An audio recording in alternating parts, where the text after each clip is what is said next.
नमस्कार, Shriraj recipe and vlogs YouTube चॅनलमध्ये मी आपल्या सगळ्यांचं अगदी मनापासून स्वागत करते।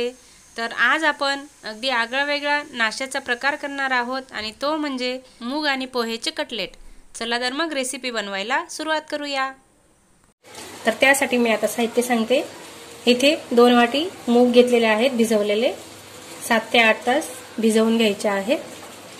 1.5 वाटी पोहे घेतलेले आहेत, 15 ते 20 मिनिट पोहे भिजवून घ्यायचे आहेत। थोडीशी कोथिंबीर घेतलेली आहे, अर्धी वाटी फुटाण्याचं पीठ घेतलेलं आहे। आपण जे फुटाणे खातो त्याची वरची साल काढून घ्यायची आणि त्यानंतर मिक्सर मध्ये हे पीठ करून घ्यायचं आहे। 3 ते 4 हिरव्या मिरच्या घेतलेल्या आहेत, चवीपुरतं मीठ, इथे आलं घेतलेलं आहे थोडंसं, 8 ते 10 लसूणच्या पाकळ्या घेतलेल्या आहेत, 1 चमचा जिरं घेतलेला आहे आणि 1 चमचा गरम मसाला घेतलेला आहे। तर सगळ्यात आधी आपल्याला मिक्सरच्या भांड्यामध्ये हिरव्या मिरच्या, मिरचीचं प्रमाण तुम्ही तुमच्या अंदाजाने वाढवू शकता, तुम्हाला कितपत तिखट पाहिजे। त्यानंतर जिरं, लसूण आणि आलं हे बारीक करून घ्यायचं आहे मिक्सर मध्ये। हे बघा अशा पद्धतीने थोडंसं जाडसरच बारीक करून घेतलेलं आहे आणि त्यामध्ये आता मूग टाकून घ्यायचे आहे आणि हे बारीक करून घ्यायचं आहे। हे बघा छान बारीक करून घेतलेले आहेत मूग, पाण्याचा वापर नाही करायचा आपल्याला। आणि आता अशा पद्धतीनेच मी राहिलेले मूग बारीक करून घेते।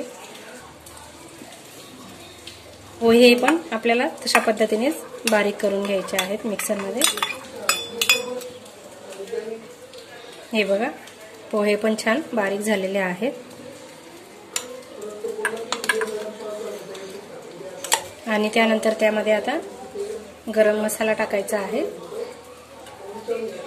कोथिंबीर आणि त्यानंतर थोडंसं फुटाण्याचं पीठ टाकायचं आहे। एकदमच नाही टाकायचं आपल्याला आणि चवीपुरतं मीठ टाकायचं आहे आणि हे आता छान मिक्स करून घ्यायचं आहे, हाताने छान गोळा बनवून घ्यायचा आहे। आता त्यानंतर आता राहिलेलं फुटाण्याचं पीठही टाकायचं आहे आणि व्यवस्थित मिक्स करून घ्यायचं आहे। इथे आपलं पीठ छान तयार आहे, सर्व मिक्स झालेलं आहे। हे पीठ आता फक्त 2 ते 3 मिनिट झाकून ठेवायचं आहे। तर आपलं पीठ मुरून 2 ते 3 मिनिट झालेले आहे। इथे मी आता गॅसवर तवा तापायला ठेवलेला आहे आणि तोपर्यंत कटलेट बनवून घेऊ। तर त्यासाठी हाताला थोडंसं तेल लावून घ्यायचं आहे आणि त्यानंतर आपण जे सर्व मिश्रण व्यवस्थित एकत्र केलेलं आहे, छोटा गोळा घ्यायचा आहे आणि अशा पद्धतीने कटलेट बनवून घ्यायचा आहे। खूप पातळही नाही करायचा आणि खूप जाडही नाही ठेवायचा आहे आपल्याला, मीडियम आकारात कटलेट बनवायचे आहे। खूप पातळ बनवायची गरज नाही कारण आपण त्याच्यात फुटाण्याचं पीठ आणि पोहे टाकलेले आहेत, त्यामुळे एकदम छान कुरकुरीत येते। हे बघा अशा पद्धतीने। तर अशा पद्धतीनेच मी आता सर्व कटलेट बनवून घेते।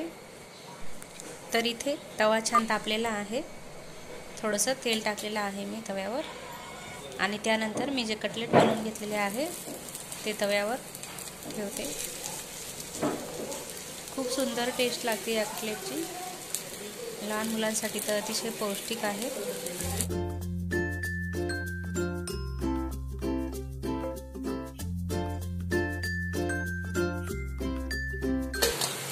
आणि दोन्ही साइडने मस्त छान कुरकुरीत होईपर्यंत आपल्याला आता हे कटलेट तव्यावर भाजून घ्यायचे आहे। मस्त शेकून झालेले आहे, तर मी आता काढून घेते एका डिश मध्ये।